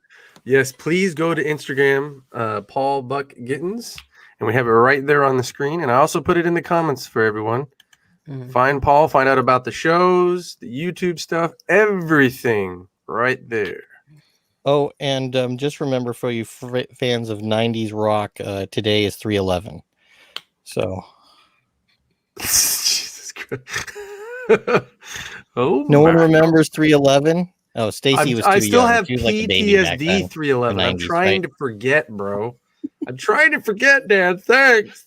That was one of those bands that every time I heard their stuff, I wanted to stab my ears, dude, with like something nice, like a celery. I know Ed Namrock knows 311, so as it means nothing. It means zero to me. That's great. But I'm always interested to know more. But I know we have a guest waiting, right? Yes.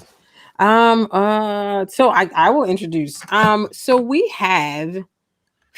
I'm going to introduce her as a new friend, but just an amazing friend. We have a 20-year comedy veteran, a woman who has been around doing great things and has stayed the course. She has been through a lot of things that have strengthened her. But as a comic, and you know what, let me do one thing.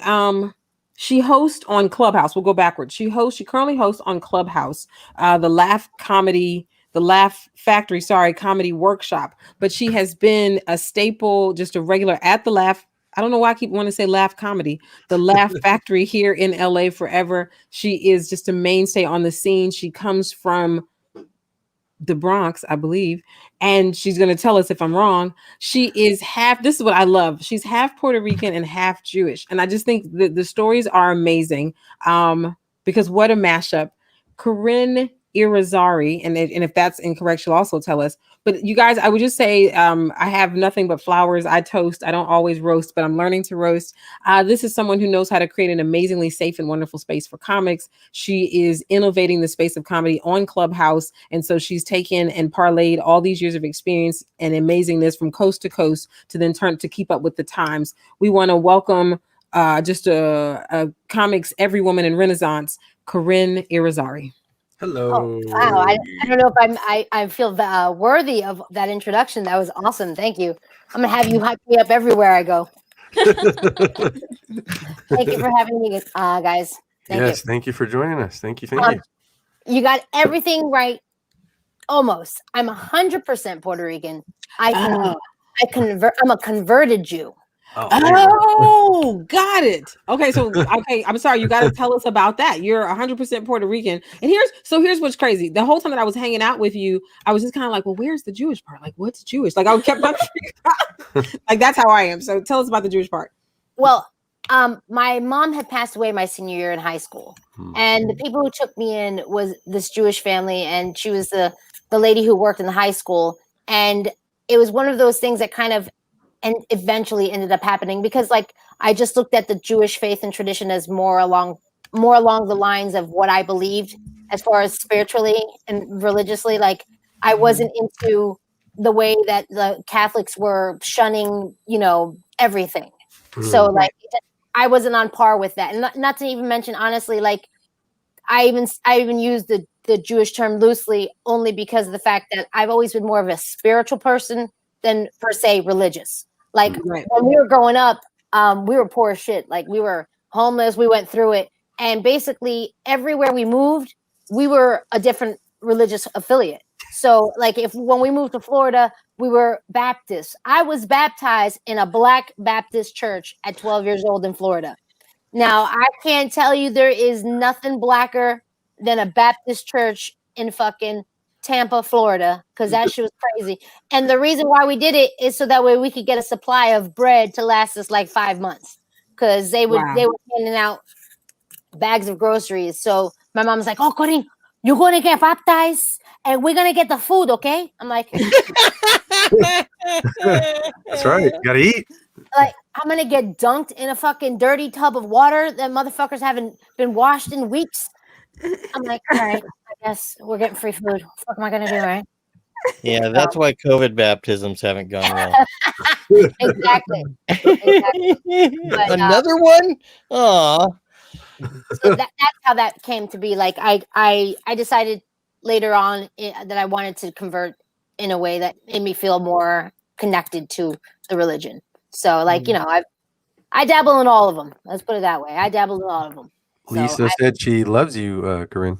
Oh, I love you too, Lisa. You're great. Yeah, the team is here. The team is here, and that's funny because I just as a tie-in, we were laughing about me and my chess jokes, but the Queen of Catway, Fiona Matusi, I think that is the Queen of Catway chess player. She learned to play chess because they couldn't eat, and if at this little spot, if you learn to play chess, you could get porridge. And this was in Rwanda, so she ended up learning to play chess because she was trying to eat, and that was the way that her I think she has a brother, they were finding a way to eat. So, who's D2L? I don't know who that is. I learned how to test software so I could buy a house. I don't know. That's what I did. I learned how to test software so I could buy a house in my generation. Makes sense. So, Corinne, tell us about your start in comedy. I know that you have some great heroes, Richard Pryor, Dave Chappelle. But tell us like how you started. Like, when was the first mic, or how old were you? Okay, so the first time that I knew that I was a comic was when I was writing my like one woman show in college. As far as like, it was what I wanted to present as like my thesis. I never made it that far because I got thrown out of school. That's another story. That is and it involves a whole lot of racism too. Wow.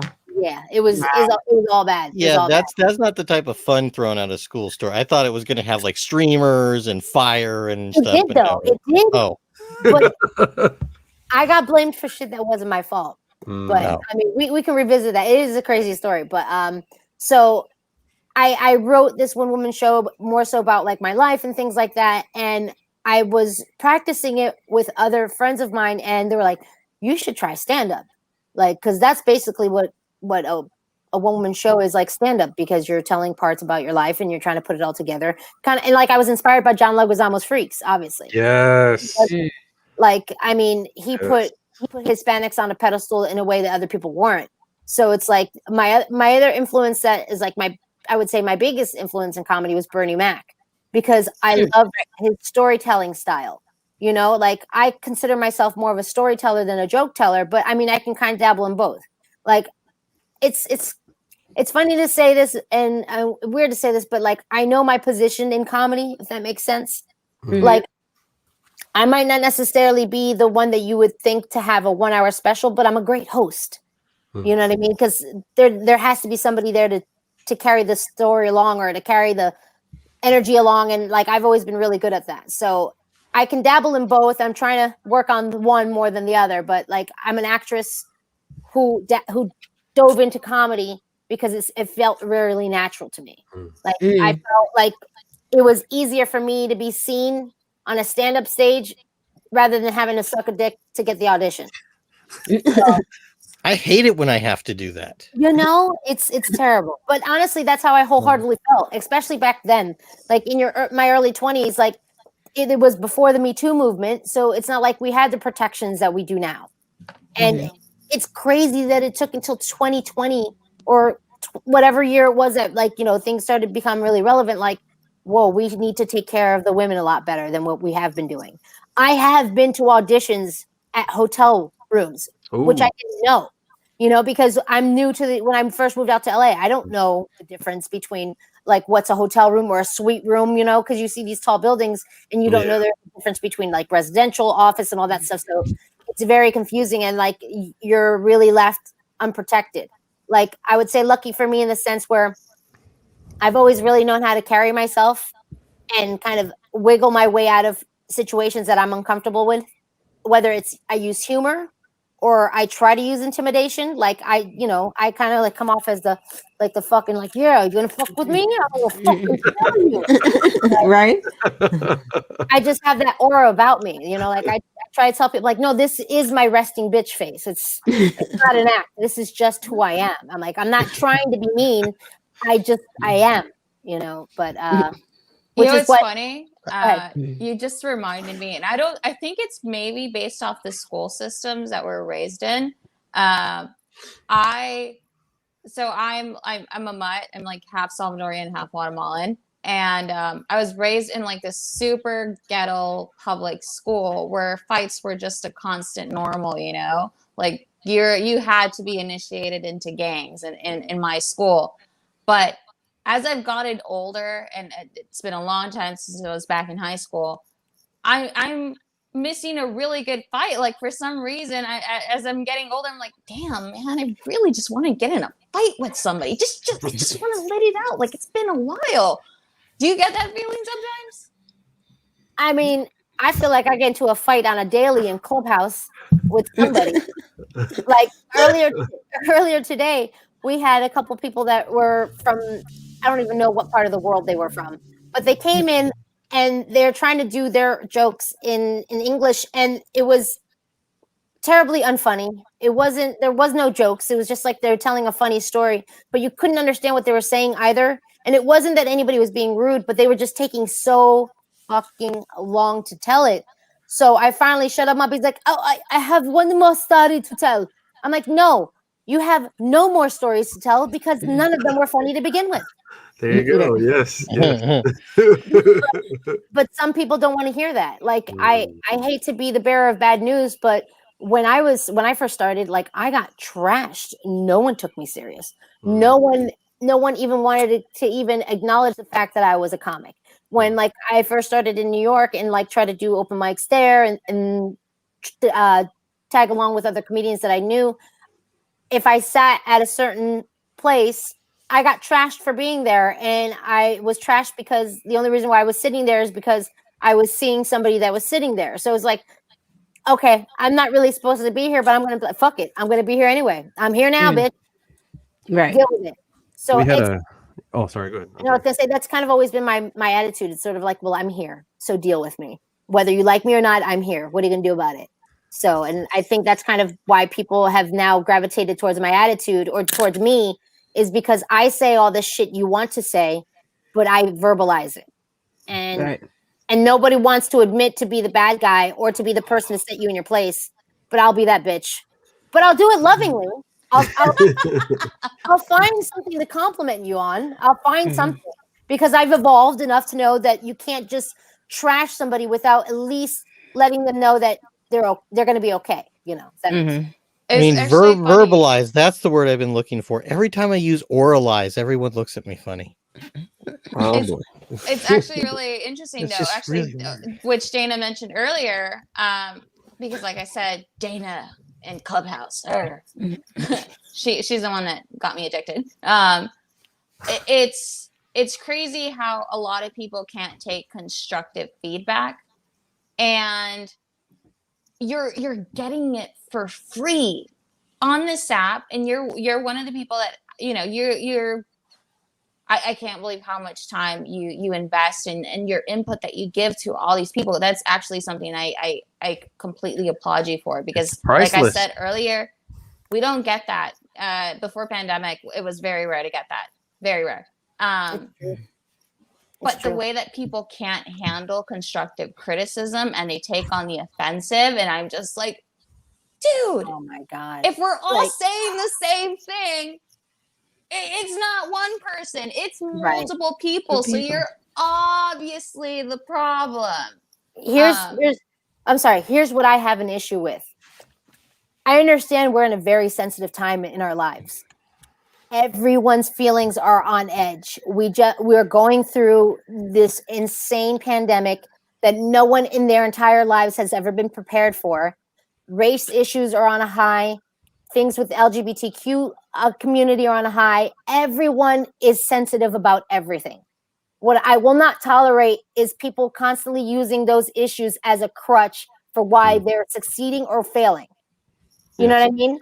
Yes. Because it's like, if you make a joke about a particular ostracized community and you're a part of that community and it's funny, it will land. People will laugh because it's funny, even if it's offensive, because offensive shit is still funny.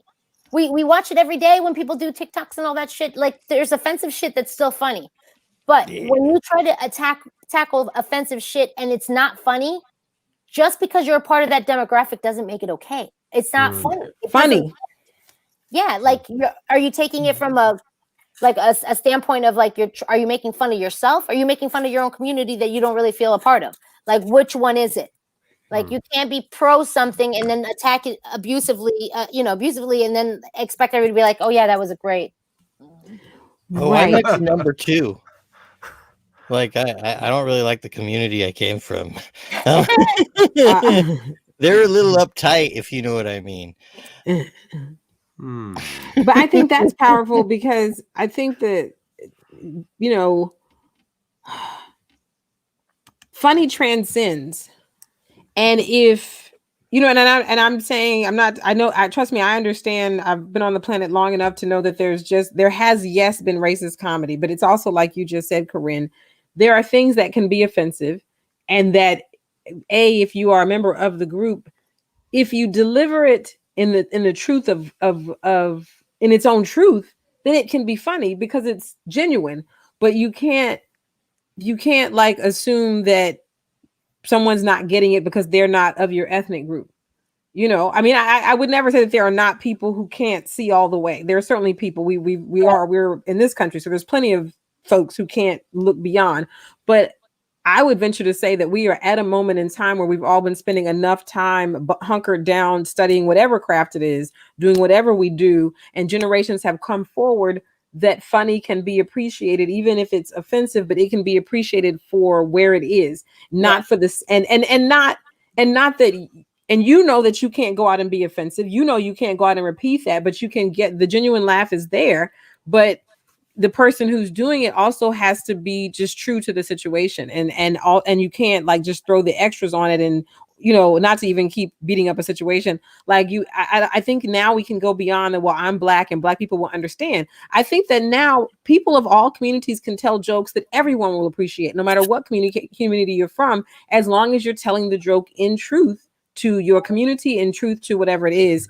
And I think that's what people, they try to shortcut it, or they try to hack it. Well, you got to be yourself. Don't try to be something you're not, too. Exactly. Right. Unless you're a sociopath, then you just come off as a little Norman Bates. And the thing I like about Clubhouse is, like, for the first time, I mean, I've been getting a lot of DMs and people are reaching out left and right about how much the room means to them, because it is a safe place for comedians to come and run their shit without feeling like they're being judged, or that they're being, ostracized or not being heard. Because we've had people come up that never done comedy but have always wanted to. We had, remember, were you in the room with Michael Castillo? Mm-mm. Okay, I believe he's a comedy writer, and he's never done stand-up himself. And he gave us a bit that was so good. And I was like, dude, you need to perform this yourself, because there's nothing funnier than when it comes from your own voice. You know what I mean? Like, it's in your voice, and the way that you delivered it, no one's going to be able to deliver it the same way. Like, I don't care who you give it to, but that's uniquely your voice. And if you've always wanted to do it, but felt like maybe no one would listen to you, well, we're listening. And we were, and everyone laughed. And it wasn't that it wasn't hacky. It was comedy. It was really good. It was funny. So like, I'm all about this community, now. Like, I didn't have this. Nobody had this back in the early 2000s. There was no place where people can congregate from all over the world and be able to provide feedback. Well, if you came to London and you tried that joke, no one's going to understand what you're talking about. So you're getting feedback from comedians from all over the world. And that, to me, I think that's gold. So, and if I say gold one more time, I'm going to slap myself. And Lisa actually has the same problem I have, is that when I'm working, I see the rooms I want to join, and then at night, it's none of those rooms are there. Dana, Stacy, I've seen you both in rooms I want to join when I'm at work, and I can't freaking join the room because I'm at my, as my comedian friends call my adult job, which, but I'm sorry. We did have somebody ask the names of your pets behind you. Yes, I did. I saw that. So this is Beaver, and Kitty is running around somewhere, and a cat named Cooter. Yes, they all have vagina names. Beaver, Cooter. Yeah. Beaver, Cooter. That's awesome. It was more so just to embarrass my husband when he takes him to the dog park. There you go. You get another one, you got to call it Muff. And then someone asked, why were there locks on my fridge? Whoever asked that question is either family or someone that knows me very close, because okay. I was wondering about that. It's the D to the L. D to the L. So when we were younger, my mom collected welfare, and she got food stamps, and she would go shopping at the beginning of the month. Mind you, it's my mom, 3 kids, and her boyfriend at the time. And we were ravenous kids. Like, we never stopped eating. We ate everything in the house. We would go through boxes of cereals in days. That's just, we were kids. And my mother's boyfriend got the wild idea to lock the fridge. So he put an actual padlock on the refrigerator. So what I did to be the dick, I went over to my neighbor's house and I said, hey, do you think you could come over and help me get some of the stuff off the top shelf of the fridge? Because I can't reach. So the neighbor comes over and she looks at the fridge and is like, what the fuck is this? I was like, oh, we're only allowed to eat once every 3 days. Well, I'm lying through my teeth. Like, I'm like, he says that we can't eat too much because then we'll get fat like our mother. Like, I was making up shit. And my mother wasn't fat, mind you. She was not fat at all. But like, I was just saying the most ludicrous shit that I could. Sure enough, next day we had the fucking what do they call it? CPS or whatever. Yeah. Was at the door, knocking at the door, talking about we heard that there's locks on your fridge. And of course, they were able to take them off before they showed up. But yeah, like, it was all bad. Like, damn it, you almost got caught, motherfucker. So. D2L has a question. First of all, is D2L Lauren? Who is that? Like, we want. No, that's not my wife. I don't know who. No. But I'm sorry. I'm sorry. We know another Lauren. So I was trying to figure out, was it possibly the other Lauren watching on the It's a D to love on YouTube. Yes. But they was but D2L wants to know what's your favorite movie, and I'm curious too, sis. I have so many. I mean, like, movies has always been my life. But the one that comes to mind, like, right away, would be The Color Purple. Oh, tell us. I mean, give us a little. Yeah, why? You show it. I don't know why I thought she was going to say Spaceballs. Because there was there's so much hurt and so much pain in that story, and then the payoff to be as huge as it is. I must have watched that movie well over 100 times. Every time I watch that movie, I am in tears by the end of it. Same. But as far as comedy goes, one of my favorite movies is Blazing Saddles.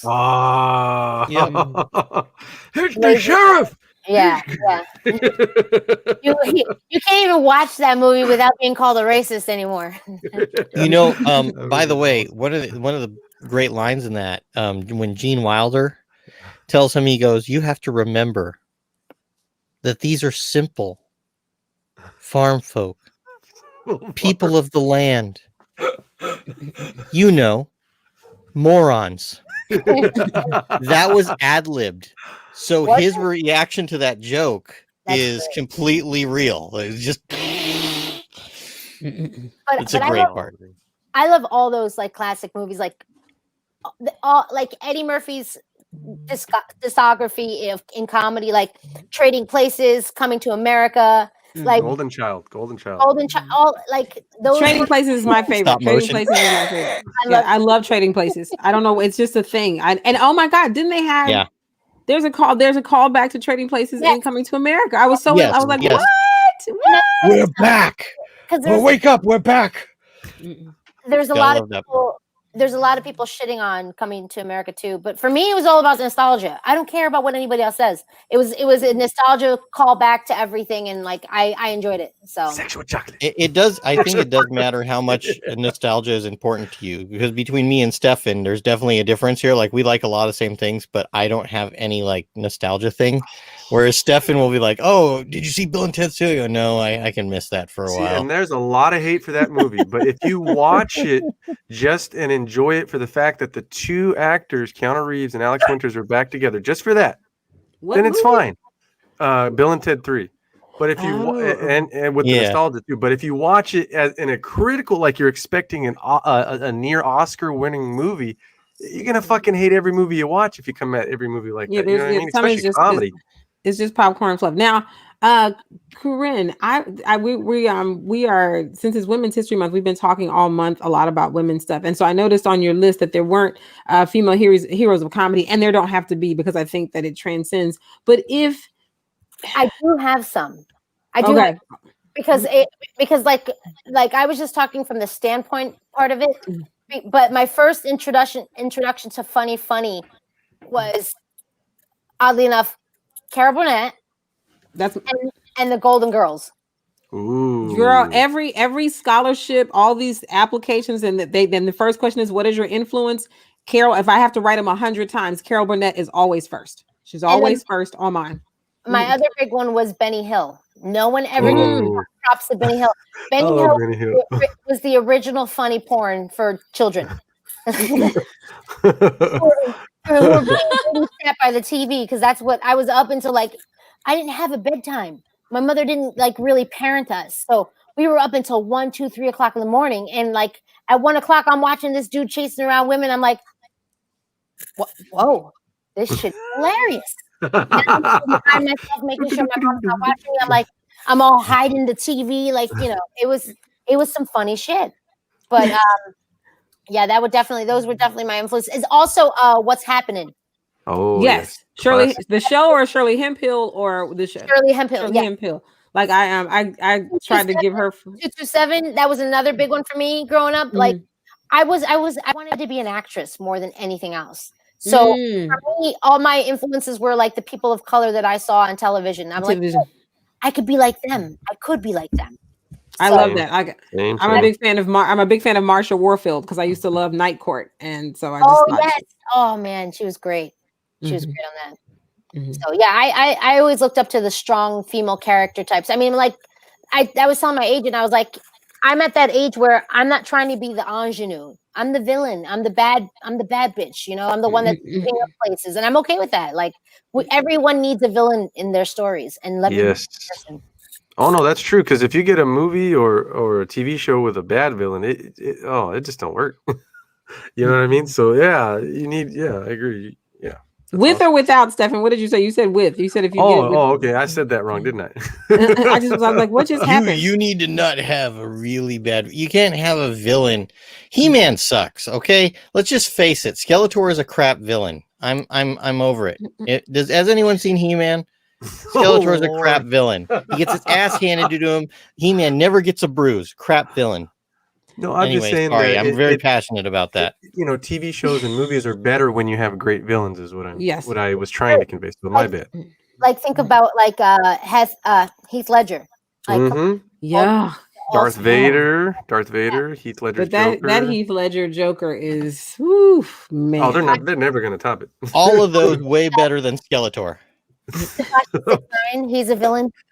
Wait, who? Oh, Tekashi 6ix9ine. Oh, look at this.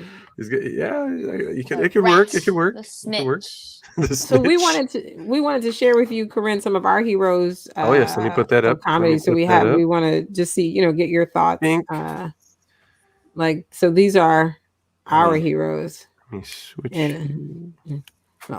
Oh, I love Wanda Sykes. I love Wanda, right. love Monique, love Joan, love Ada. Love yeah. So Ada has always been a supportive person that I've personally met at the Laugh Factory, and she would come through and do Latin nights when I used to host many moons ago, and she's amazing. I love her. we had her on we were blessed. We got her on the broadcast back in October. I think we had we had her on. I take it back. November. We had her on right after the election. We did our post-election reflections with She's Ada. such a sweetheart. She's such a she is That's fucking way amazing. better than my post-erection reflections, I have to tell you. It's actually crazy. I met Wanda Sykes because of Ida. Oh, really? Oh, Yeah, nice. because Ida was doing a set at Flappers and Wanda came to support. And I remember my my only interaction with Wanda, and this is why I love her. I don't approach, I've run into a lot of well-established comedians, famous people. I really don't approach them, but Wanda has always been one of my idols. And we've all seen her stand up. We've all seen the characters that she plays on TV. True, completely true. So I remember I was like, "Hey, oh my God, Wanda, do you mind if I could take a picture with you?" She looks at me and she's like, "I guess." I'm like, "Okay, I'm gonna make it really quick." Still like, she didn't even smile. She was like, and I'm like, I'm so proud that I had this moment with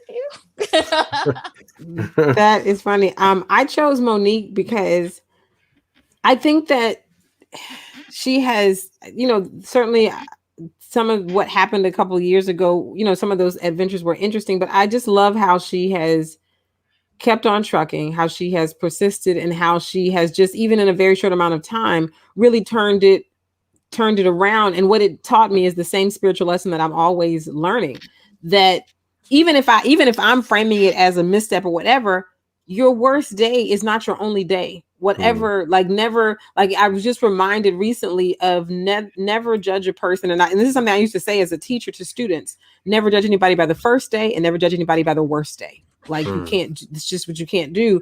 And interestingly enough, Gabrielle Union posted this little cut together piece of Monique for Woman Crush Wednesday.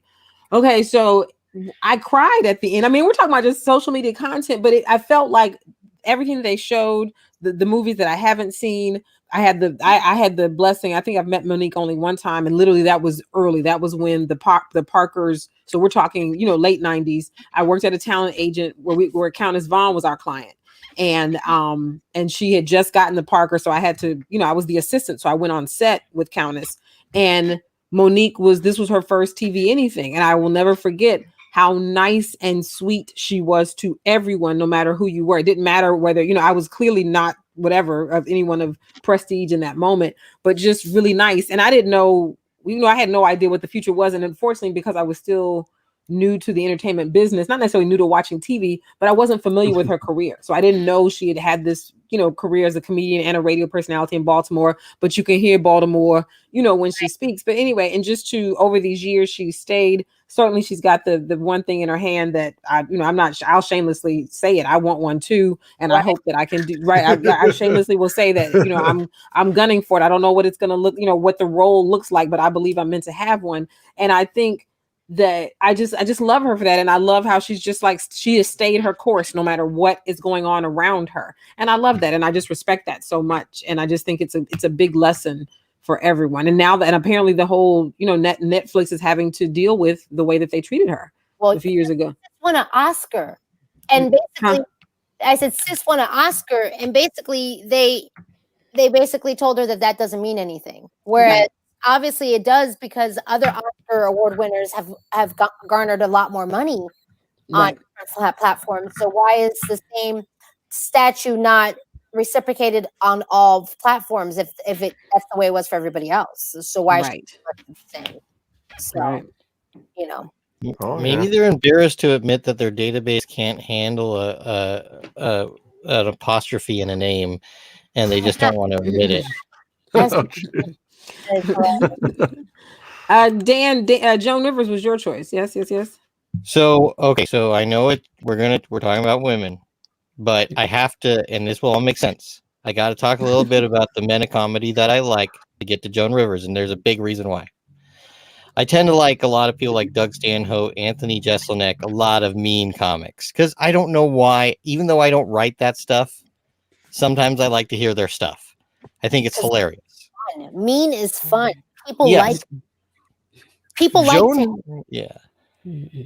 Oh, sorry. I'm sorry. What was that, No. Corinne? I was just saying people like to hate you. It's interesting. If you see Anthony Jeselnik go up there, it's like he does the perfect sociopath act, and it's actually pretty funny, but it's not for everybody. We know that. And Joan Rivers came out at a time when it wasn't really acceptable for a woman to be a roaster or a bad mouth. Or, I mean, we had Lenny Bruce, we had Don Rickles, we had these guys, but it was guys doing it. It wasn't a woman doing it. And Joan Rivers said, fuck you. I'm going to do it. So she went and did it. Let me just talk a little bit about something interesting about Joan that's interesting. So much like many of these male comics that were allowed to be this way, she was actually this way, but she wasn't going to let society around it repress her from doing what she wanted to do in public. But but what really made it real is what she was in private.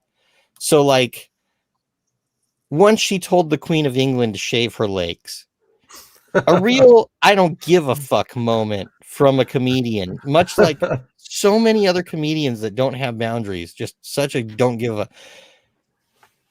Her husband unfortunately committed suicide, but only days later she jokes to her daughter at the dinner table, if daddy were here to see these prices, he's killed himself all over again. Like just days after. That's fantastic. And this was just who she was. She once said, on a scale of 1 to Osama bin Laden, I didn't blow up buildings, I made a joke. She would not be a fan of people telling you that a joke is the same as an actual threat. So that's why she's my hero of comedy, because she, I think, broke the way for a lot of female comedians that I like today that were allowed, for lack of a better word, to be a bitch in public and not be judged for it. Because we get to be assholes in public. Us guys get to be assholes in public, and we don't get judged for it. She broke it out so someone could come out and say, no, I'm going to say fuck you for a few times on stage for about 40 minutes, and you're going to laugh. And there's a lot of women that, owe her for that, because she did a lot of great work in that area. That's true. And she going to her plastic surgery, because goddamn, I will be talking about Botox very soon. Okay. Oh my! I had a hard time finding. I really like everyone else. It was easy to find a really good picture. For Joan Rivers, not to offend anybody, but it was really hard because it was either super old black and white, which is fine, or I had to go through the different transformation photos, if you will.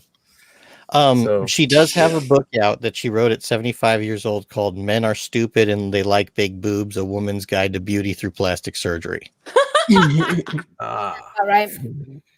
She was definitely someone who I just love edginess, and thanks, Joan. And we move on. Oh, yeah. By the way, Stefan, you cheated. Oh, boy. You picked a guest that we've had. You make the rest of us look bad. I didn't realize I was going to lead to that. I will explain myself. I wanted to make sure to put somebody up there that not just that we worked with. That didn't hit me until after as much. It was more or less somebody who, I didn't, at a point when I was watching Netflix and I watched Tiffany's Haddish, her, what is it? They Ready? They Ready, yeah, They Ready. I saw her perform. This is way before she was even on the podcast. And so I already, saw these different comedians and I loved her performance. And then when I found out we were going to have her on the podcast, I was like, oh shit, this is awesome. But there's so many, it was really a juggle between Ida and Ali Wong and Margaret Cho, but because I'm mixed Asian, but I really admire and appreciate and love the comedy that Ida does, and so I really wanted to put her on there. I really feel deeply she deserves to be on there. Margaret Cho and Ali Wong, being half Asian, they don't need no love. They have plenty of love. I think they'll be okay. And not only that, we have 4 weeks in this month, so they can be on a different one. But I really enjoy her stuff. She does a left-leaning news thing that I watch. What is it, TYT? And then she does a lot of comedy stuff, and she has a podcast on YouTube, Truth Serum. So definitely check that out. But I picked her because I find her, like I said, hilarious, and the fact that she was on the podcast, I wasn't trying to cheat.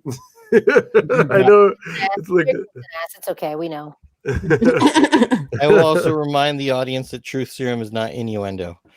I have to give it up for Ida, though. I have so much respect for her. Not only is she a great person, but she is so outspoken towards the discrimination, towards diversity.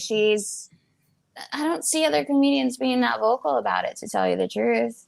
And she's made it a priority. I mean, she's been on Bill Maher. She's found every platform available to say, hey, we have a voice too. I'm speaking in reference to people of color.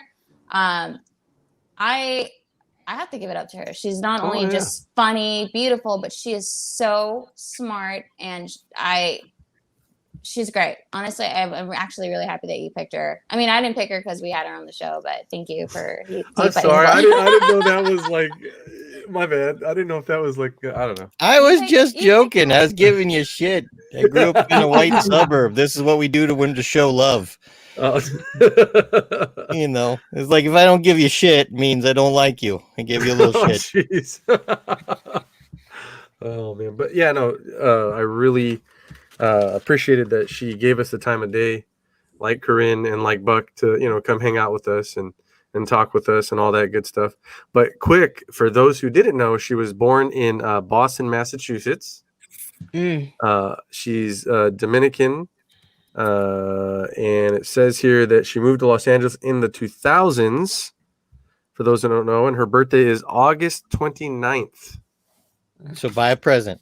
Are you giving us a whole bio on Ada now? Oh no, just some basics. Just some basics.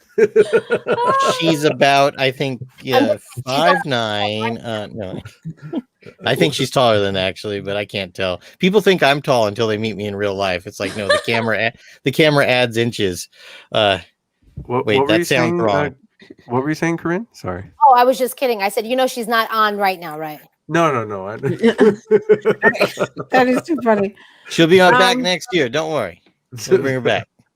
So, Corinne, where are the next? Do you have shows coming up? We want to make sure we let everybody know where they can find you. So, I know we've big upped you as our workshop and our mentor and all that, but tell us about shows and anything you have coming up. I'm supporting, but I don't have the details for it yet, but I'll definitely have it up on my Insta or Twitter or Facebook.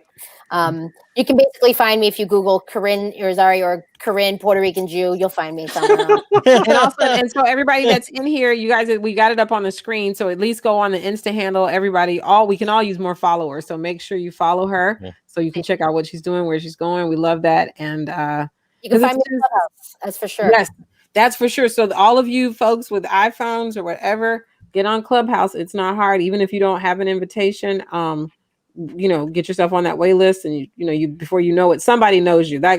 Clubhouse is, I didn't think it was going to be as awesome as it was. I think, in the beginning, it certainly was exciting to be, in rooms with, people, like some of the greats or whatever, the people that we admire, but finally finding tribe.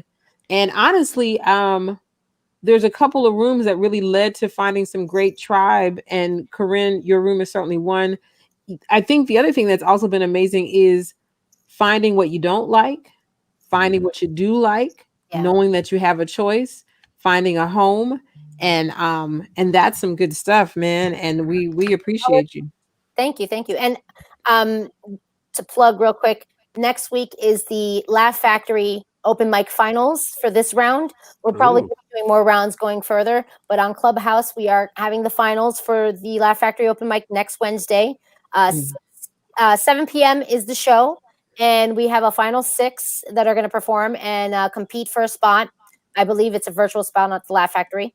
And we're going to keep doing it. So I already spoke to the powers that be, and they want to continue doing this. And we hope that you guys all follow the Laugh Factory Club and the Laugh Factory Comedy Workshop Club, because that's where we do all of our like back and forths, the feedback and everything. And like the people that are helping me out, you know, I'd love to give a shout out to them if that's okay. Yes. Please. So like all the mods that help out at the workshop, we got Tally and Henry, Charlie, Nick BK.